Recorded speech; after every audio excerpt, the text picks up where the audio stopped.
and hindi na kayo, kumbaga hindi na kayo masyado magpapadala sa problema. Ayan o guys, blessings yung kapalit ng mga financial losses nyo.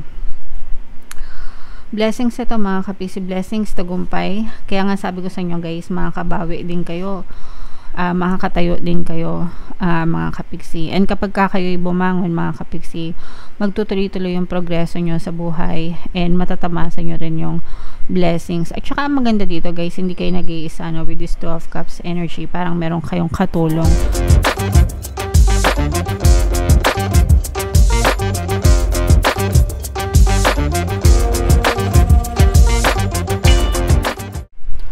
Hello guys, hello Capricorn, welcome back to Pinoy Pixie Tarot.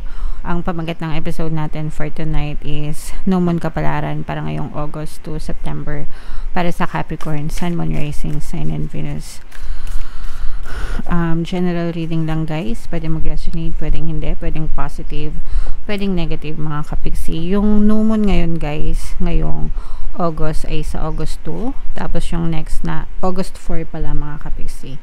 Tapos yung next na New Moon naman ay sa September 2. So, ang reading na to ay para sa period na yan mga kapiksi. So, unahin natin tong deck na to. Ito yung Moon message para sa inyo guys. The answers you need are coming. So, yung mga sagot sa inyo guys, paparating na yung mga sagot sa sitwasyon nyo, yung mga sagot sa problema nyo, yung mga sagot sa tanong nyo guys. Paparating na yan kung kayo ay may mga bagay na naguguluhan, nagugulumihanan, may mga gumagambala sa isip nyo mga kapiksi, magkakaroon din ng kaliwanagan yung inyong isipan and magkakaroon din ng magandang solusyon sa mga issues na kinakaharap nyo sa pangkasalukuyan mga kapiksi. Okay? Attune to the Moon guys, have an important conversation but stay calm.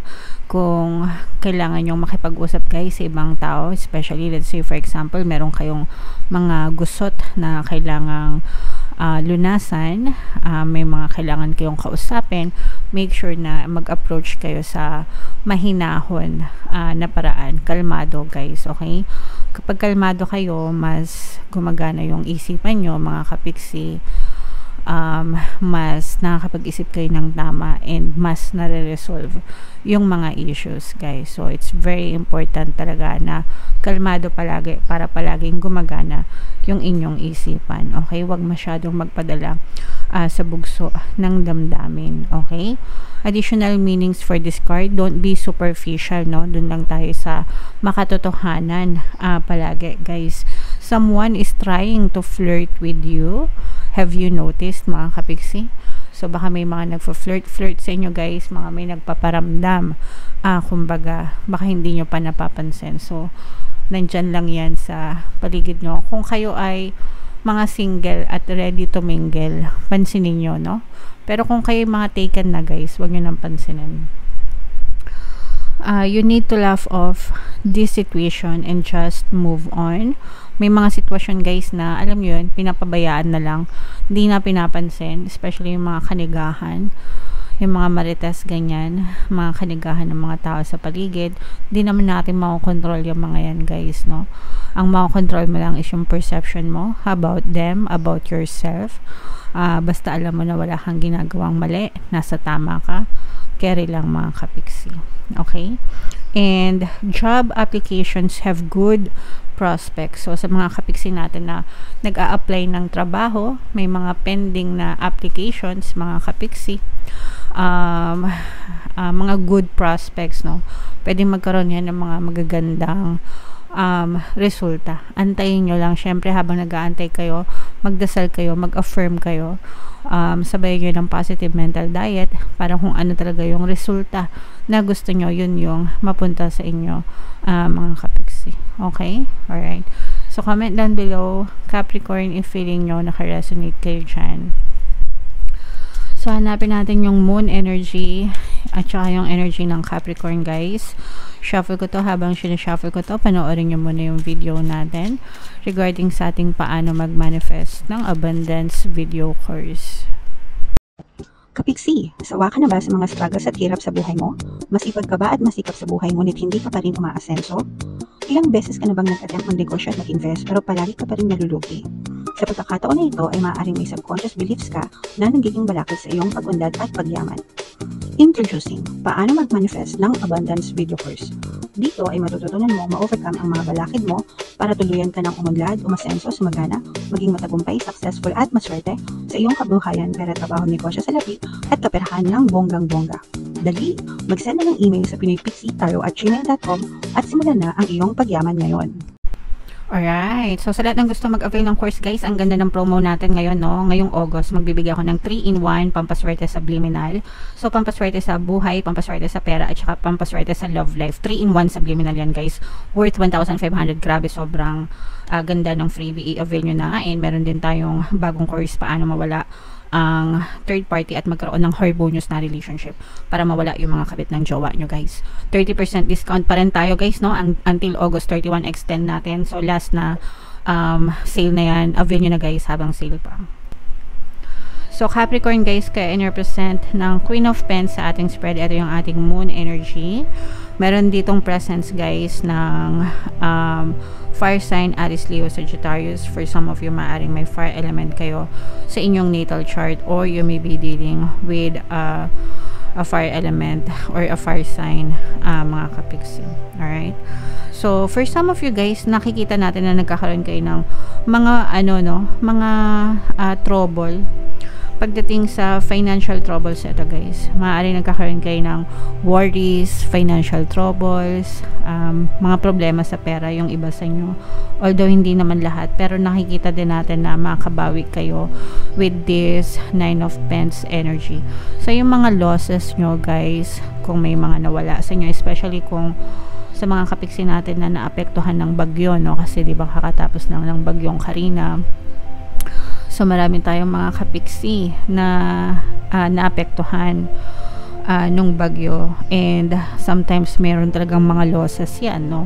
May mga gamit na nawawala, may mga nasasalanta, ganyan. So maraming gastos para makarecover, ganyan. Pero nakikita rin natin na magsisimula ulit kayo. This is a brand new start para sa inyo. Hindi lang guys sa mga naapektuhan ng Karina, ha, kahit na hindi kayo naapektuhan ng bagyo, kung kayo ay nagkaroon ng mga financial troubles and financial constraints or mga financial problems, mga kapiksi, huwag kayo mag-alala kasi parang restart, ito call for a restart, no? Parang sinasabi na makakapagsimula ulit kayo ng panibago. Sometimes yung mga ganong pagbangon, mas nagiging strong tayo, mas nagiging parang natututo pa nga tayo ng mga lessons, no? Parang may mga persahan na inaalis sa buhay natin sa universe para makapagsimula ulit tayo ng panibago, okay? And makakabawi din kayo guys, magkakaroon din kayo ng financial gains, mga kapiksi. So kailangan nyo lang ng konting sipag at syaga, mga kapiksi. At saka yung iba sa inyo guys, parang medyo na-demotivate kayo.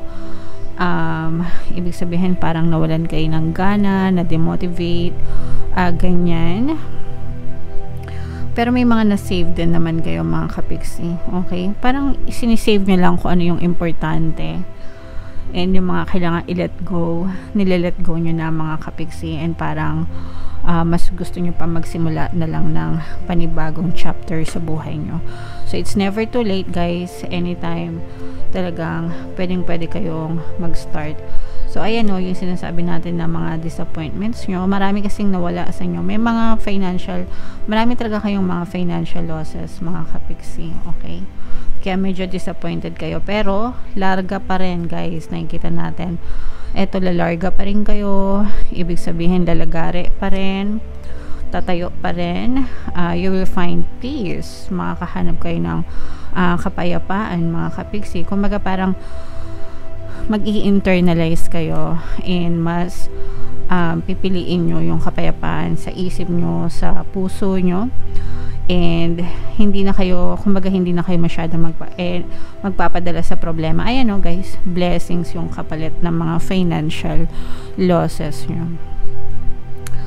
Blessings ito, mga kapisi, blessings, tagumpay. Kaya nga sabi ko sa inyo guys, makakabawi din kayo makakatayo din kayo, mga kapiksi. And kapag kayo'y bumangon, mga kapiksi, magtutuloy-tuloy yung progreso nyo sa buhay and matatamasan nyo rin yung blessings. At saka maganda dito guys, hindi kayo nag-iisa with this 2 of Cups energy. Parang meron kayong katulong na bumabawi, katulong na bumabangon.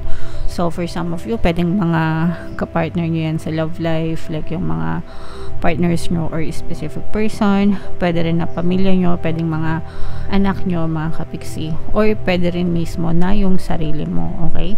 Pag sinabing sarili mo, ibig sabihin tinutulungan mo mismo yung sarili mo para bumangon, hindi ka na masyadong maasa sa iba. Ikaw mismo, ikaw yung best friend mo, ikaw yung pinanghuhugutan mo ng lakas, okay?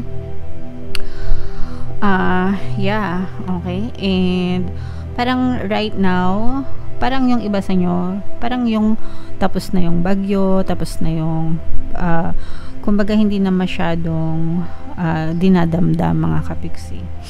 Ito nga yung sabi natin kanina, diba, the answers you need are coming. So ito, ibig sabihin nito, yung mga sagot, yung mga solusyon sa mga problema mo, mga kapiksi, dadating din sa'yo yan. Kaya i-mind mo yan, okay? Mind solution sa mga problema, mind financial gain. Ito guys, i-mind nyo yan sa comment section kasi para sa inyo talaga to. Mind blessings, mind tagumpay, mind progress, mind financial gains, okay? So i-mind nyo yan sa comment section guys.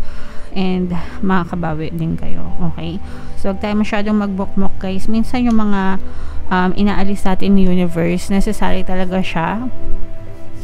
Minsan tinatanggalan tayo ng trabaho, no? Eh yung trabaho naman natin talagang masakit sa dibdib natin, toxic yung mga kasamaan sa trabaho o kaya very stressful.